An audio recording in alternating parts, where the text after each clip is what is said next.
அடிக்கிறான் இதெல்லாம் செய்யறாரு. ஆமா, ஜீவன் இருக்கும். அந்த பழம் உற்பத்தி ஆகிற மாதிரிதான் அது மூமெண்ட்டே நடக்கும். மனம்தான் ஓரறிவு தாவர ஜங்கம பொருளுக்கு கூட மனம் இருப்பதாக இப்ப கிட்டத்தட்ட ஒரு 100 வருஷத்துக்கு முன்னாடியே விஞ்ஞானிகள் கண்டுபிடிச்சிருக்காங்க. இந்த அவரு யோகானந்தாங்கிறவர்களுடைய ஒரு நூல்ல போட்டிருக்காரு. ஒரு ஆராய்ச்சியாளர் ஒரு கூரான கத்தியை கொண்டு போய் ஒரு செடியிட்டு கொண்டு போயிட்டு இந்த உணர்வுகளை கண்டறியக்கூடிய ஒரு மெஷின் கண்டுபிடிச்சிருக்காரு. அதை கொண்டு போய் அதிர்வுகளை கண்டறிக்கக்கூடிய நுட்பமான ஆகும். அந்த கருவியை கொண்டு போய் பக்கத்துல வச்சிட்டு இருக்காரு. இப்போ அதுல இருந்து ஒரு அழகான அதிர்வு வந்துட்டு இருக்கு. ஒரு கூரான கத்தியை கொண்டு போனதுமே அதுல இருந்து ஒரு அதிர்வு ரொம்ப வேகமா வருது.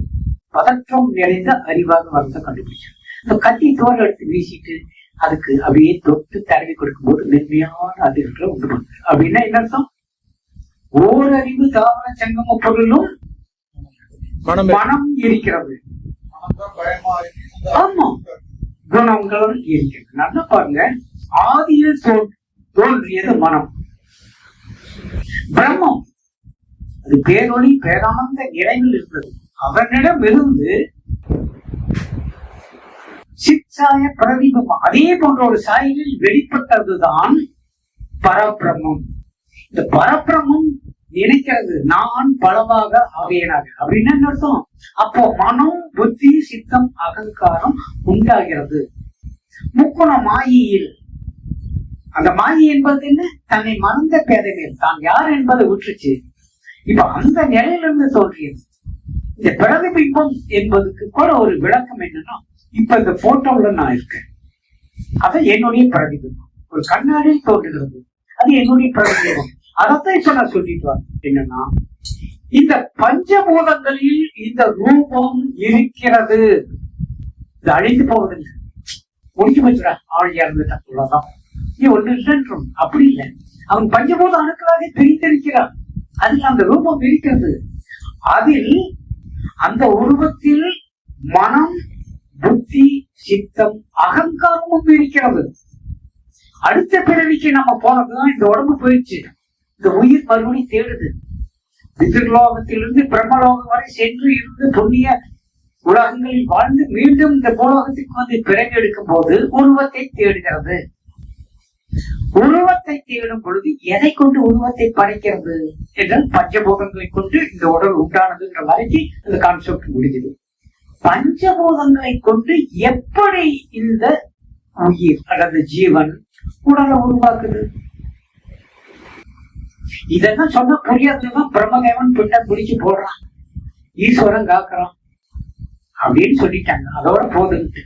ஆனா இங்கே வேதாந்தம் தத்துவம் அப்படி இல்லை. இப்ப 96 தத்துவங்கள், ஜீவனின் 96 தத்துவங்கள் என்று அங்கு சொல்லப்பட்டிருக்குது. இது எல்லாம் நீயாக இருக்கிறாய், இதிலெல்லாம் நீ இருக்கிறாய் என்பதுதானே உண்மை. அப்ப இந்த ரூபம் நாம நினைக்கிற மாதிரி ஏதோ உண்டாச்சு, ஏதோ வாங்கலாம், அப்படியே மண்ணுக்குள்ள போயிடுச்சு, தீர்ந்து போச்சுன்னா இல்ல.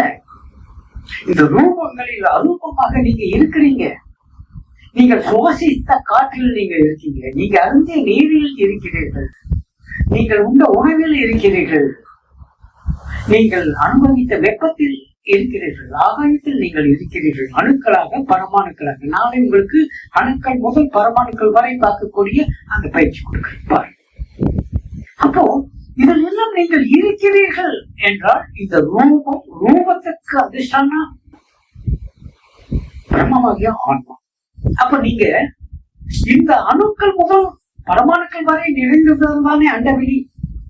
அதெல்லாம் நீங்க இருக்கீங்களா? இருக்கக்கூடிய நீங்க தானே பிரம்மம். வேற எதுல இருந்து வந்தீங்க? நம்ம நினைச்சுக்குள்ள நமக்கு தெரியல. நம்ம இந்த உடம்புக்குள்ள உயிரா இருக்கோம், அவ்வளவுதான். இந்த உடம்புல உயிரா இருக்கணும், உயிரா போயிட்டோம், இந்த அளவுக்கு நமக்கு தெரியுது. ஆனா எங்க போறோம்? நீங்க எல்லைக்குள்ள இருக்கக்கூடிய நீங்க எல்லையற்ற எங்கும் வியாபிக்கிறீங்க. பஞ்சபூதங்களில் நீங்க இருக்கிறீங்க. எப்படி? இதற்கு ஒரு உதாரணம் சொல்லலாம். ஆமா,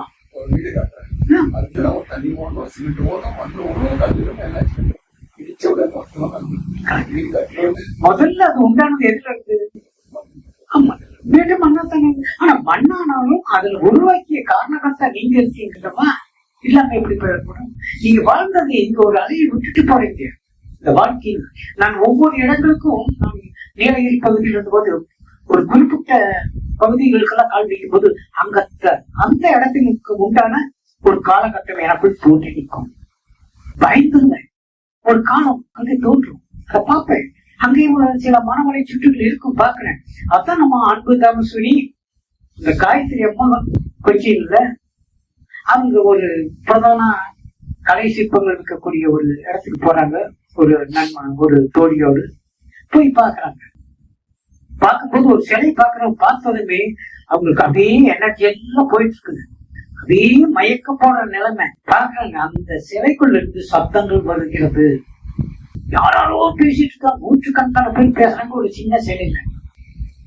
அதுல ஒரு காலம் தெரியுது. அதுல ஒரு காட்சி வருகிறது. அது ஏதோ ஒரு காலகட்டத்தில் செய்தது பிரதானமான சிலை. அதை பார்த்து அவங்க எனர்ஜி எல்லாம் போயிடுச்சு. அப்படியே அப்புறம் அவங்க தோழி கூட்டிட்டு இருக்காரு. என்னாச்சு உனக்கு? என் சக்தி எல்லாம் போயிடுச்சு. அங்க என்னென்னமோ நிகழ்வு இந்த சிலைக்குள்ள ஏதோ காலங்களை பாக்குறேன்னு சொல்லி ஒரு பதிவு போட்டிருந்தாங்க. அப்ப இது எப்படி சாத்தியம்? இதெல்லாம் நீங்கள் வாழ்கிறீர்கள். இந்த சொற்களில் நான் வாழ்கிறேன். இந்த சப்தத்தில் நான் இருக்கிறேன். நீங்களும் அப்படி. நீங்கள் இப்ப பேசக்கூடிய ஒவ்வொரு சொல்லிலும் நீங்க இருக்கீங்க. எப்படி? அதுதான் நம்ம தவயோகி அருட்செல்வன் அவர்களின் ஒரு வீடியோ பண்ணாங்க. ஒரு சொல் ஆளை கொல்லும், ஆளை இப்படி இருக்க. இந்த சொற்களில் சப்தங்களில் நீங்க இல்லைன்னு சொல்லிட முடியுமா? இப்ப நீங்க ஒருத்தன் ஒரு வார்த்தை சொல்லிட்டீங்க, அவன் ஏன் வந்து அடிக்கிறான்? அறிவிக்கா முட்டான் சொல்லிட்டீங்க, அங்க இருந்து வந்து உங்களை அடிக்கிறான். என்ன காரணம்? என்ன காரணம்? வார்த்தைகளில் நீங்க இருக்கீங்க. அவனுக்குள் போய் அது அவனுக்குள் கோபத்தை உண்டாக்குது. அந்த கோபத்துல வந்து அவன் வார்த்தையோட சிறுப்ப அடிச்சது இல்லாம மூலத்திலும் வந்து அடிக்கிறான். சூட்சுமத்தில் நீங்க அடிச்சிட்டீங்க.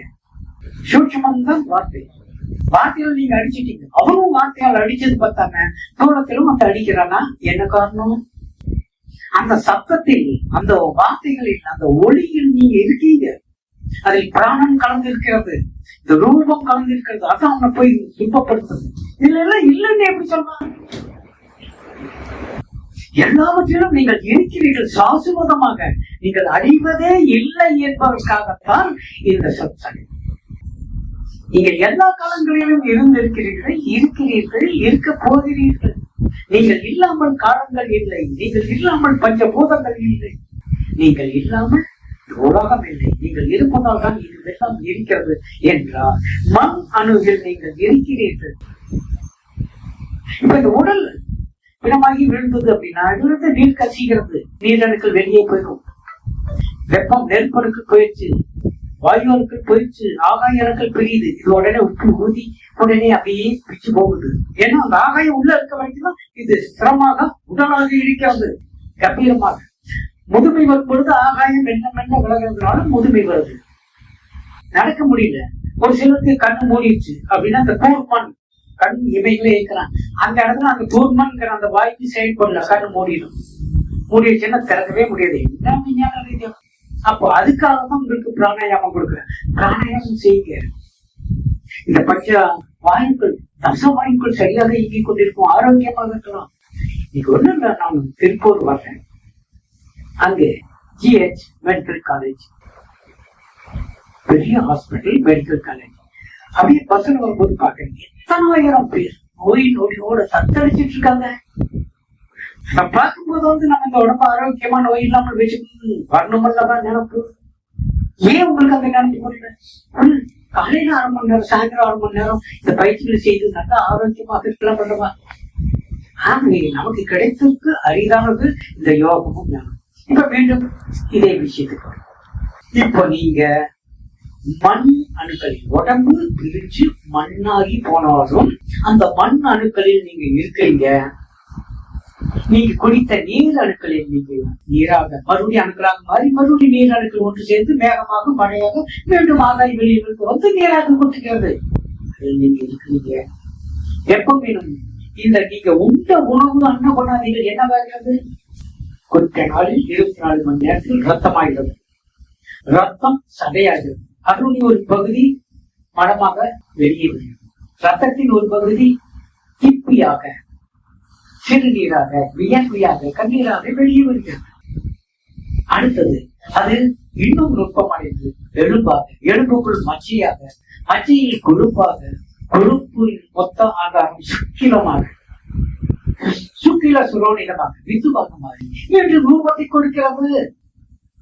அப்ப இதுவரை எதாவது நம்ம உண்ணுகின்ற அன்னபானாதிகள் நமக்குள் போய் உணவாக இருந்து உயிர் தத்துவங்களாக மாறி மீண்டும் உருவத்தை தருகிறது. இதானே நிகழ்ந்துட்டு இங்கே கடவுள் என்று. சரி, அப்போ என்னுடைய குழந்தைகள் என்னுடைய அம்சத்தில் என் மகன் மகள் எல்லாம் இருக்காங்க. என்னுடைய அம்சத்தில் அவங்க மகன் மகள் இருக்காங்க. என்னுடைய பேரன் பேத்திகள் என்னுடைய உலகத்தில் இருக்காங்க.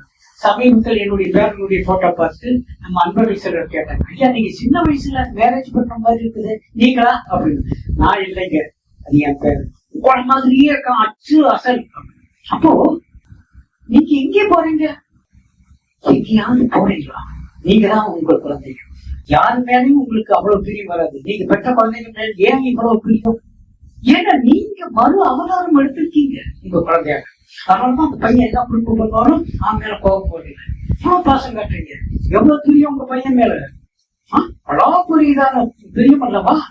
அவனுக்காக உடல் பொருள் ஆவி எல்லாம் கொடுக்க நம்ம தயாராக இருக்கிறோம். அவன் அவன் குழந்தையே பார்த்துக்கிறான் அப்படின்னு என்ன காரணம்? நீங்க தான் அவனாகவும் அவன் குழந்தையாகவும் அடுத்த வம்சாவளியாகவும் இருந்துட்டே தானே இருக்கீங்க. எங்கே மறைச்சு போறீங்க? எங்கே செத்து போறோம்? எங்கே இல்லாம போறோம்? பஞ்சபூதங்களில் நீங்கள் இருக்கிறீர்கள். இப்ப நம்ம தண்ணிய கைது கேட்டேன். இந்த நீர் அணுக்கள் சூட்சமமாகி மறைந்து போறது. அப்போ நீர் அணுக்களில் நான் இருக்கிறேன். வெப்பம் குண்டலிங்கிற வெப்பம் உங்களுக்குள் தட்டி சக்தி கொடுத்து குண்டலி எழுப்பும் போது வெப்ப அணுக்கள் அந்த உணர்வில் நான் இருக்கிறேன். இந்த ஞானத்தில் நான் இருக்கிறேன், யோகத்தில் நான் இருக்கிறேன். நீங்களும் அப்படியே இருக்கிறீர்கள். தேக குண ஜீவனாய் வேறுபட்டிருக்கும் நீங்கள் ஆன்மா பரமான்மா என ஒன்றுபட்டிருக்கும் நான் நானே தான். என்னில் உன்னை தெரிந்து கொள். எல்லாமா ஏகமா எங்கும் நிறைவது நீயே. உன்னில் என்னை அறிந்து கொள். நீதான் எங்கும் நிறைந்து நிற்கும் நான். நீ என்பதெல்லாம் உருவம் உடல் பேதங்கள் தானே தவிர ஆன்ம நிலையில் இல்லை. இதுவரை நம்ம பஞ்சபூதங்களில் நீங்க இருந்திருக்கீங்கிறதுக்கான ஆதாரம். சரி, இது என்ன பண்ணணும்? அடுத்த பிறகு நம்ம போகணும். நம்ம அறிவின் வளர்ச்சிக்கு தக்கவாறு அல்லது குணத்தின் தக்க வாழ்க்கையின் தகுந்தவாறு, குணத்திலிருந்து வாழ்ந்த வாழ்க்கைக்கு தக்கவாறான ஒரு உடலை நாம் உருவாக்கும். ஏன்னா தேகம் இல்லாம நம்ம அலையிறோம். அலைம்போது ஒரு வீடு வாசல் இல்லாம என்ன செய்யணும்? நல்லபடி வீடு வாசலே இல்லை. இப்ப நான் வரும்போது பார்த்தேன் திருப்பூர்ல அந்த ஜிஹெச்சுக்கு பக்கத்துல அந்த பிளாட்பாரத்துல அந்த காம்பவுண்ட் வால்ல ஒரு படுதாவை போட்டு கைத்த கட்டி கல்ல வச்சு 2 குச்சி கொடுத்து அதுல படுத்து தூங்கிட்டு இருக்காங்க. நான் பாக்குறேன். ஏன் மாட மாளிகை கூட போகணும் அப்படின்னு சொல்லிட்டு பிரமாதமா வீடு வாசல் வச்சு வாழ்றவனும் வாழ்ந்துட்டு இருக்காங்க. ஏன் இவனால் இந்த படுதாவை போட்டு இந்த போஸ்ட்ல கொஞ்சம் மறைச்சு வச்சு அதுக்குள்ள அவங்க வாழ்றாங்க? என்ன காரணம்? அவனுடைய அறிவு அந்த அளவுக்கு தான் இருக்குது. குணத்தில் வாழ்ந்தவன் அவன். அறிவுக்கு வரல, மனதுக்கு வரல. மனதுக்கு வந்தவங்க நாம. அதனாலதான் நமக்கு தேவையானது நாம் உருவாக்கி கொண்டிருக்கிறோம். இதை விட இன்னும் 1 கோடி மேல போய் அறிவு நிலைக்கு வந்தவங்க தான். குறிப்பாக நீங்க எல்லோருமே சொல்லணும். நீங்க குணம் மனம் இரண்டையும் கடந்து அறிவு நிலைக்கும், பேரறிவு நிலைக்கும். அப்ப இதுவெல்லாம் எது பிராரப்தத்தினால் ஏற்படுகிறது? ஐயா கேட்டாங்க, மூளை வளர்ச்சி இல்லாதவன்னா அவனுடைய பிராரப்தம். அவன் இந்த உடல் கூறுகளை எப்படி செட் பண்ணி எடுக்கிறான் அப்படின்னா, அவங்க ஒரு வீடு கட்டுறான்னா வெறும் படுதாவை போட்டு போஸ்டர்களை வச்சு வீடு கட்டுறான். அல்லது குச்சிகளை நட்டு கீத்து தென்னங்கீற்ற பணம் மூளைய போட்டு வீடு கட்டுறான். இன்னும் சிலர் அதை விட மண் சுவடு வச்சு மேல கூரை போட்டு பேஞ்சு இருக்காங்க. அதை விட கொஞ்சம் மேல கொண்டு ஓடு வாங்கி கையோடு வாங்கி வீடு கட்டினாங்க அந்த காலத்துல. அதை விட 1 கோடி ஹாஸ்பிட்டல்ஸ், அதை விட மேலானது என்ன? இப்ப இதெல்லாம் பழமையான வீடு, கோட்டை வீடுதான்.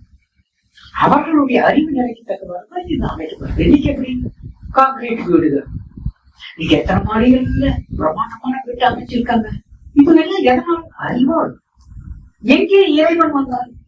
சாமினி சாமினி கடவுள் நீக்கி தத்துவமசி தத்துவமசி அதுவே ஆகிறது. உங்களை ஏன் நீங்க கடவுள் நம்ப மறுக்கிறீங்க? படைப்பதில் நீ பிரம்மதேவனை, காப்பதில் நீ விஷ்ணுவாய் இருக்கிறாய், அழிப்பதில் ருத்திரமாக இருக்கிறாய். நீயே கடவுள். நல்ல குணத்தில் பிறகு நல்லோரை சார்ந்தெழும் நன்மானம் நல்ல சிவம் வேறே என்று எண்ணி சிந்தை கலங்காதே. ஜீவன் என்ற நீயே அந்த சிவம். இப்ப மறுபடியும் சொல்றேன். நம்ம யோகி அவர்கள் வரும்போது சொன்னாங்க, ஐயா இந்த யோகத்துக்கு வந்த பிறகு எதையோ ஒண்ணு நினைச்சா அது சரியாக நடக்குது, எந்த பயிற்சியும் பண்ணவில்லை. அப்போ உங்கள் மனம் எல்லையற்ற பிரபஞ்ச மனமாய் இருக்கிறத அறிந்து கொண்டால் நீங்க தான் எல்லையற்று இருக்கிறீங்க பிரம்மமாக. உங்கள் மனம்தான் பிரபஞ்ச மனமாக இருக்கிறது. பிரபஞ்சத்துக்கு ஒரு மனம் இருக்கு தெரியும். நம்ம பண்ற பிரார்த்தனை எல்லாம் திரும்ப பலனை கொடுப்பதும் கொடுக்காமல் போவதும் உங்கள் மனதினுடைய வல்லமையை பொறுத்திருக்கிறது. பிரபஞ்ச மனம் சொன்னோட ஞாபகம் இருக்குது. தேடி காலையில போறதுக்கு வீட்டுல இருந்து 2 கையில் 2 பேக் வச்சுருக்கேன்.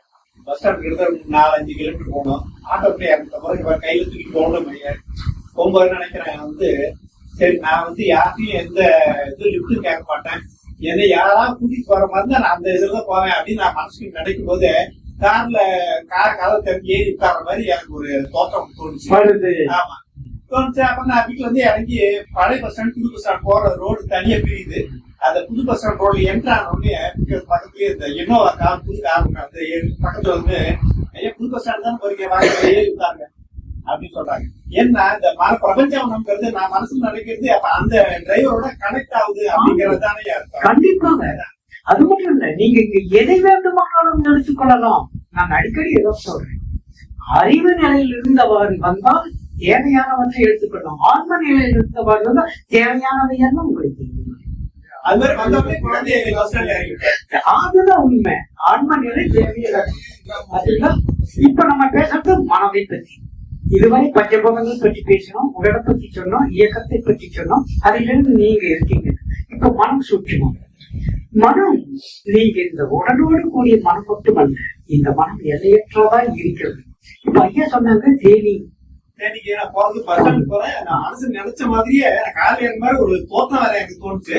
மெயின் ரோடு போன உடனே பக்கத்துல நீங்க உங்களுக்கு ரொம்ப தூரம் நான் ஃபாலோ பண்ணிட்டு வரேங்க. நீங்க பஸ் ஸ்டாண்ட் பழைய போறீங்களா, எங்க போறீங்கன்னு தெரியல. நீங்க புது பஸ் ஸ்டாண்ட் போனா அங்கதான் போறீங்கிறதுக்காக நான் உங்களுக்கு கொண்டு விடுறதுக்காக புது பஸ் ஸ்டாண்ட் ஏறி உட்காருங்க அப்படின்னு கால தம்பி உட்கார வச்சு புது பஸ் ஸ்டாண்ட் கூட இறக்கி விட்டாரு. இப்ப மறுபடியும் சொல்றேன், இப்ப ஐயா இந்த காட்சியில் இருக்கிறாரா, இங்கே இருக்கிறாரா? அந்த காட்சியிலும் இருக்கிறார் களத்துறவாடி, இங்கேயும் காணுகிறார் உடலாக உருவமாக. பாத்தீங்கன்னா இப்ப நினைச்சது தேனிக்கு போனீங்களா, தேனி இங்க வந்துதான். தேனிக்கு நீங்களும் போகல, தேனி இங்கேயும் வரல, தேடி இங்கேயும் வியாதித்து இருக்கிறத பார்க்க முடியும். இதான் உண்மை.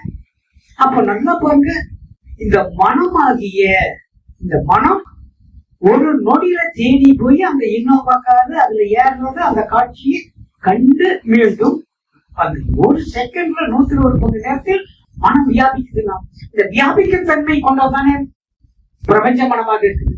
அப்ப அந்த மனம் தானே உங்களுடைய, இந்த மனம் தானே உங்கள் மனம் என்பதும் பிரபஞ்ச மனம் என்பது 2 அல்ல. உங்களுடைய மனம்தான் பிரபஞ்ச மனமாக இருக்கிறது. என்ன போல வாழ்வு, எதை எண்ணுகிறாங்க அதுவே அடைகிறாங்க. இன்னும் சொல்லுவேன், குலவியோர் குழுவினை கூட்டினில் வைத்து குலவியாக்கும் கொள்கை போல்.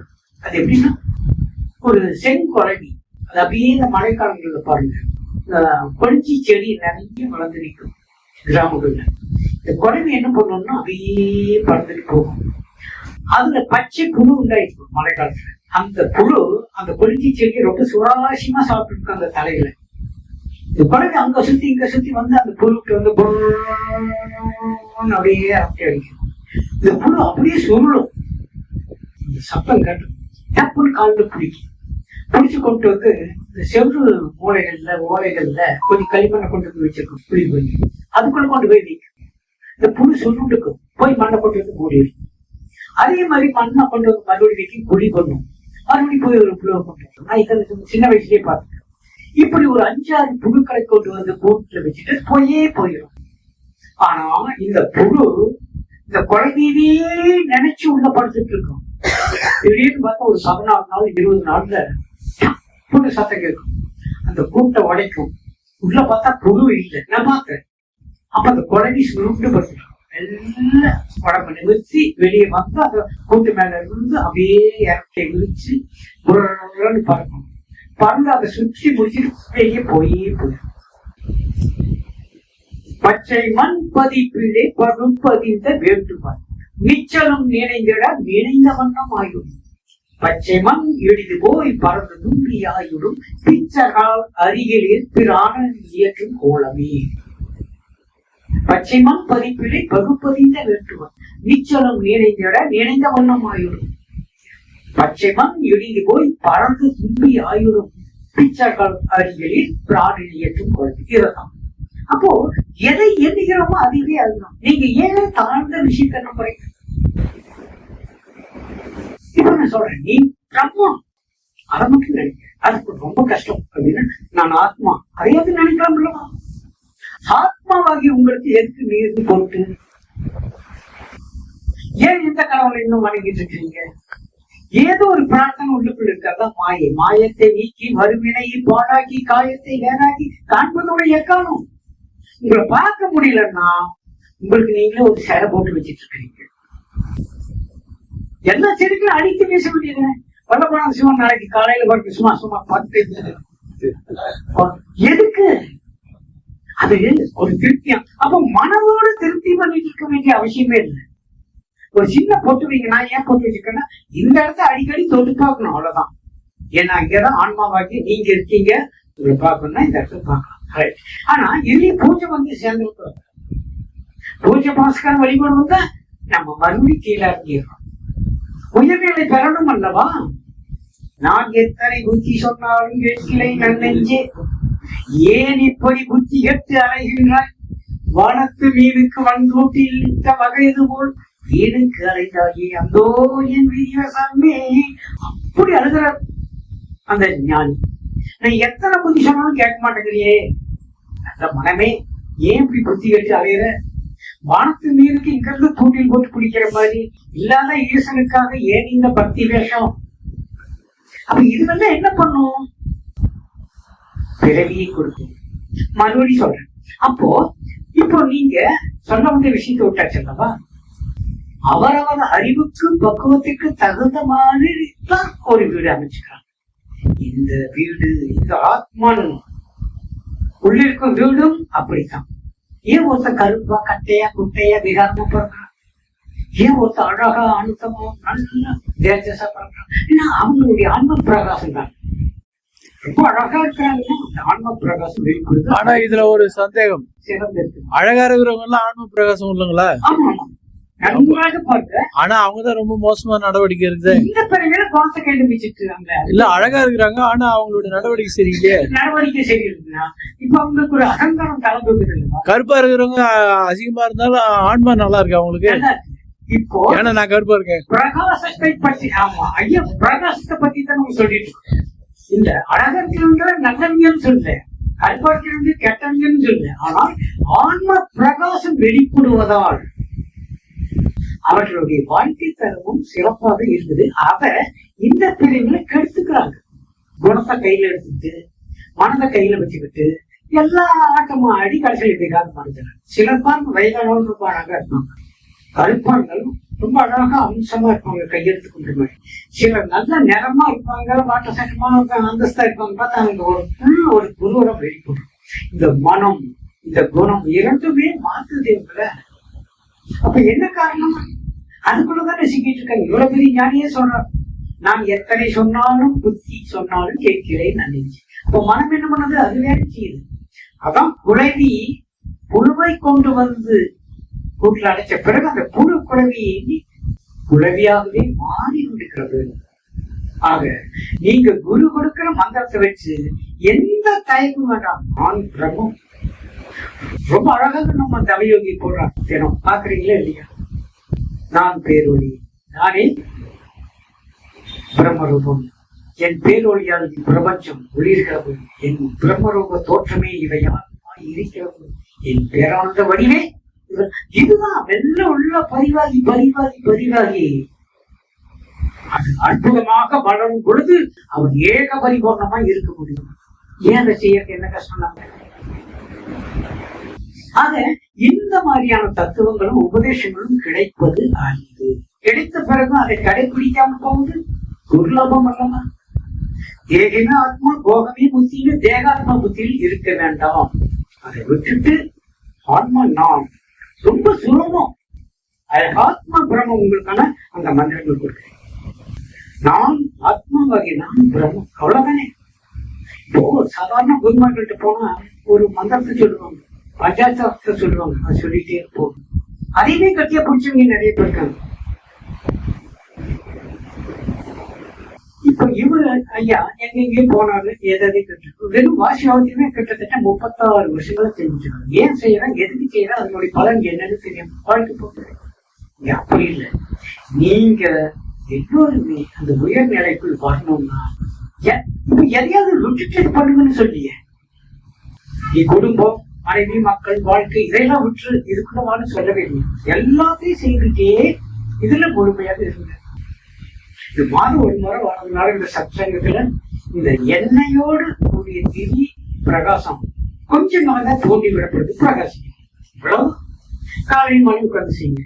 என்னால் செய்ய முடியலன்னா உங்களுக்கு ஒரு நொடி தியானம் தரேன். இப்போ நான் சொன்னா நினைச்சிட்டு மாட்டேன். நிமிர்ந்து உட்காருங்க, சுவாச பங்கனம் பண்ணுங்க. அப்படி பாதி மூச்சை வெளியிடுங்க, பாதி அப்படி புன்னகையாக உட்காருங்க. வந்ததும் பண்ணலாம்னு நினைச்சு இப்ப 12 மணி ஆயிடுச்சு. எழுதிட்டு வந்தேன். போனதும் இவங்களுக்கு சுவாச பங்கனத்தில் உட்கார வைத்து பயிற்சி கொடுக்கணும்னு எழுதிட்டு வந்தேன்.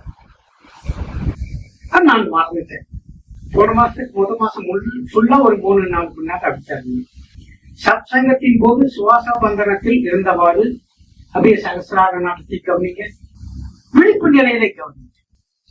மேல அப்படியே மேல உணர்வை கவனிச்சு சகசிரார்கள் குண்டலி சுழற்சி பண்ணிட்டே இதை கேளுங்க.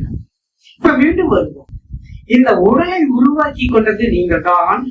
உங்களுடைய அறிவுக்கும் மனதிற்கும் குணத்திற்கும் தக்கவாறு உருவாக்கி கொண்டு வந்த பிறகு அந்த அறிவுக்கும் மனதிற்கும் குணத்திற்கும் தக்கவாறான வாழ்க்கை தான் அமைகிறது. வினை போகமே ஒரு தேகம் கண்டாய், வினை போகம் தீர்ந்தது, வினை போதாலும் இல்லாது. அப்போ கர்ம வினை கொண்ட காயக்கூடு ஆன்மா காணாமல் மறைந்திருக்கிறது. ஆசை கயிறு கொண்டு கட்டிய சிறு கூடு கால போக்கினிலே உடைந்து கொடுக்கும். அப்போ இந்த தேகம் எடுத்தது ஒரு வீடு அமைப்பது போல உங்களுடைய பிராரப்த வினைக்கும், அந்த பிராரப்த வினை என்பதே உங்களுடைய மனமும் குணமும் பற்பல பிறவிகளில் வாழ்ந்த வாழ்க்கையினுடைய ஒட்டுமொத்த தொகுதி. இதை இந்த உடலை எதை கொண்டு உருவாக்குகிறீர்கள்? பஞ்சபூத மூலக்கூறுகளை கொண்டு. இந்த பஞ்சபூத மூலக்கூறுகள் என்பது என்ன? நீங்கள் பல பிறவிகளில் பல ரூபங்களில் பல வாழ்க்கையை வாழ்ந்ததின் அம்சம் அதில் இருக்கிறது. இந்த அம்சம் என்பது இந்த பல பிறவிகளில் உங்களுடைய உருவ தோற்றம் ரூப அரூப தோற்றமாக மாறியிருக்கிறது. உருவ தோற்றம் ரூபமாகவும் அதே சமயத்தில் அரூபமாகவும் நிறைந்திருக்கிறது பஞ்சபூதங்களில். அடுத்ததாக இதை பற்றி சொல்லும் பொழுது, நீங்கள் விடும் மூச்சு, அந்த மூச்சில் நீங்க இருக்கிறீங்க, உங்கள் பேச்சில் நீங்கள் இருக்கிறீங்க. அதனாலதான் மறுபடியும் சொன்னேன், நீ தவறான ஒரு வார்த்தையை விட்டுட்டு நல்ல வார்த்தையை எதிர்பார்க்க முடியாது. ஒருத்தர் உதாசீனப்படுத்தி விட்டு நீங்கள் நிம்மதியா இருக்க முடியாது. ஒரு நாய் படுத்து மிரட்டி பாருங்க, கடிக்குவாங்க. நாயை பார்த்து சடக் போட்டுப்பா அப்படின்னு பாருங்க ஒரு பின்னாடி. அப்ப என்ன காரணம்? அந்த ஜீவனுக்கும் தெரியாது நீங்க நல்லவன கெட்டவனா. இதுவெல்லாம் எங்கே வெளிப்படுகிறது என்றால் மறுபடி வருவோம். இந்த உடலில் இருந்தவாறு வெளிப்படுகிறது என்றால் உடலுக்கு ஆதாரம் மனம், மனதுக்கு ஆதாரம் மனதில் நிலைநிறுத்தப்பட்டிருப்பது கர்மா, கர்மவினை. அதுதான் எண்ணங்கள். மனம் என்பது எண்ணமாக, ஒவ்வொரு சொல்லாக, செயலாக. முதல்ல மனம் என்பது ஒரு உதிப்பாக வருதுன்னா அது கர்மவினை. ஒவ்வொரு எண்ணமும் உங்களுடைய கர்மா. நன்றி செய்க நலமே பெறுக. நல்லதை மட்டும் நினைங்க, நல்லது வரும். நல்லதை மட்டும் செய்யுங்க, நல்லது நடக்கும். ஏனென்றால் உங்களுடைய எண்ணம், சொல், செயல், சிந்தனை யாவுமே பிரபஞ்சமாக இருக்கும், எல்லையற்ற பிரபஞ்ச மனமாக இருக்கும் உங்கள் மனதிலே தான் உருவாக்கப்பட்டு உங்களுக்கு அருளப்படுகிறது. வேற ஏதோ கடவுள் பிரார்த்தனை. கோவிலுக்கு போய் நாம ஒரு பிரார்த்தனை வைக்கிறோம். அந்த கோயிலுக்கு போன என் வேண்டுதல் நல்லதாக முடிந்ததுன்னா கோயிலுக்கு போய் என்ன பண்றோம்? கர்ப்பகிரகத்தில் உள்ள இறைவனைவா பார்த்துக்கிறீங்க, அப்படியே பார்த்துட்டு வந்துடுறது இல்லையே. அங்க போனது கண்ணை மூடி உங்க பிரார்த்தனையை செலுத்துறீங்க. அந்த பிரார்த்தனை உறுதியானதாக வலிமையானதாக இருந்தால் அது உடனே உங்களுக்கு பலனை கொடுக்கும். அது அறகுறையாக ஏனோ தானோ என்று இருந்தால் அந்த பிரார்த்தனை பறிப்பதில்லை. அது நல்லதாக இருந்தால் நல்லது நடக்கும், தீமையானதாக இருந்தால் தீமையை நிகழும். கேடு வரும் பின்னே மனம் கெட்டு வரும் முன்னே. இந்த கேடு என்பது, கெடுதல் என்பது நமக்கு நாமே செய்து கொள்வதுதான். கேடு வரும் பின்னே நீ கெட்டு போகணும்னா உன் மனம் கெட்டு போச்சுங்க. அப்ப எண்ணங்கள் சரியில்லை, மனம் கெட்டு போகணும். கேடு வரும் பின்னே மனம் கெட்டு வரும் முன்னே கெட்டு போகும். ஆகவே இந்த மனதை சரியாக வைத்திருக்க வேண்டும். அதாவது நம்ம ஆத்மாவில் சொன்னது, வாங்க சொல்லினார், எனக்கு மன துன்பம் தீரணும். மனதை புரிஞ்சுக்கிட்டா போதும். நீங்க மனதை புரிஞ்சுக்கிட்டீங்க. முதல்ல இதுதான் விஷயம். மனதை புரிஞ்சுக்கிறதுக்கு இந்த யோகம் தியானம் சரியாது. மனதை புரிஞ்சுக்கணும். மனம் நான், மறுபடியும் சொல்றேன், அது நான் என்பதை விட்டுறோம். மனம் நீங்க இல்ல. மனம் நீங்க என்ன? எந்த மனம் நீங்க? நல்ல மனமா தீய மனமா?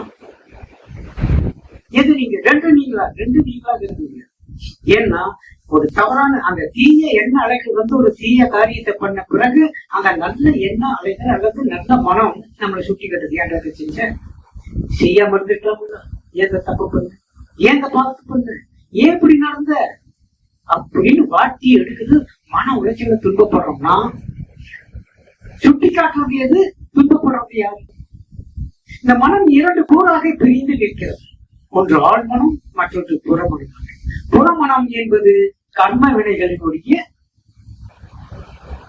வித்து. ஆழ்மனம் என்பது அறிவு சார்ந்ததாக இருக்கிறது. அது சுட்டிக்காட்டுது.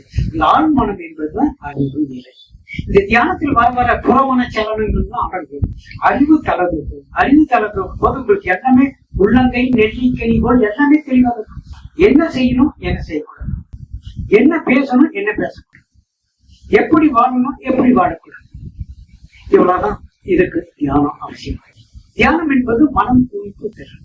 ஆனா தியானத்தோடு போகாமல் உங்களுக்கு சமாதி. சமாதி என்றால் ஆதியான நீ உன்னை அறிவது எப்படி? அப்ப உயிராக ஆன்மாவாக இருக்கிறாய் நீ என்றால் உன்னை தெரிந்து கொள்வது எப்படி? மீண்டும் மறுபடி கண் அந்த கான்செப்ட். இப்போ இந்த ஜீவன் உடலை உபத்துட்டான், எங்கெங்கயோ அலைந்து தெரிந்து பித்ருலோகத்திலிருந்து பிரம்மலோகம் வரை அவன் புண்ணிய கர்மாவுக்கு தக்கவாறு வாழ்ந்து மீண்டும் வருகிறான். ஆகாயத்தில் வரும் பொழுது அவன் குரு மாற்றம் அடைகிறான். இந்த ஜீவன் எப்படி? ஆகாய அணுக்களாக பரமாணுக்களாக மாறி இருக்கிறான். பரமாணுக்களாக மாறிய பிறகு அது மெல்ல வாயு அணுக்களாக மாறுகிறது. வாயுவாக மாறி சுழன்று மறுபடியும் ஆகாயத்தில் ஒதுங்கி மழை மேகமாக மாறுகிறான். இது வேதங்கள் சொல்லுது. மழை மேகமாக ஆகி அது பஞ்சு மேகங்களாக பரவி பரவி பரவி இந்த மூலக்கூறுகளை சேகரிக்கிறான்.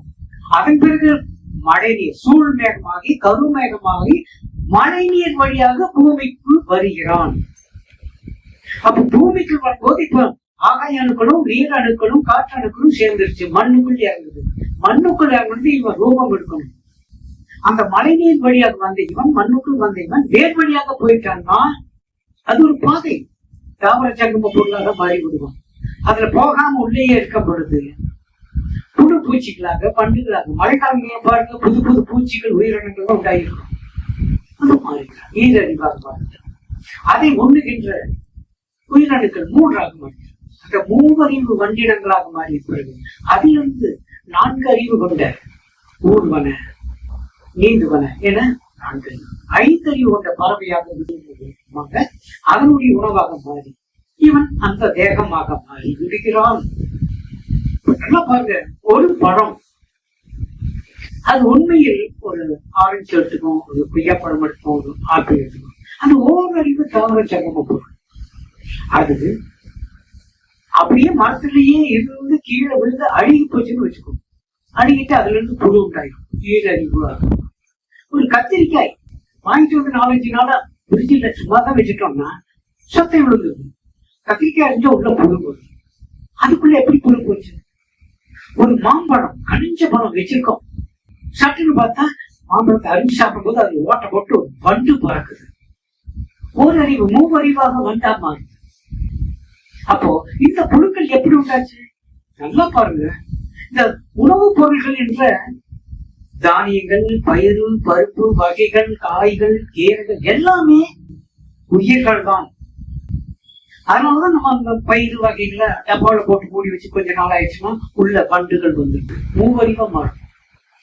அரிசி அப்படியே மூடி வச்சுட்டு இருக்கோம், புழு கூடு ஆகி அதுல புழு இருக்கு.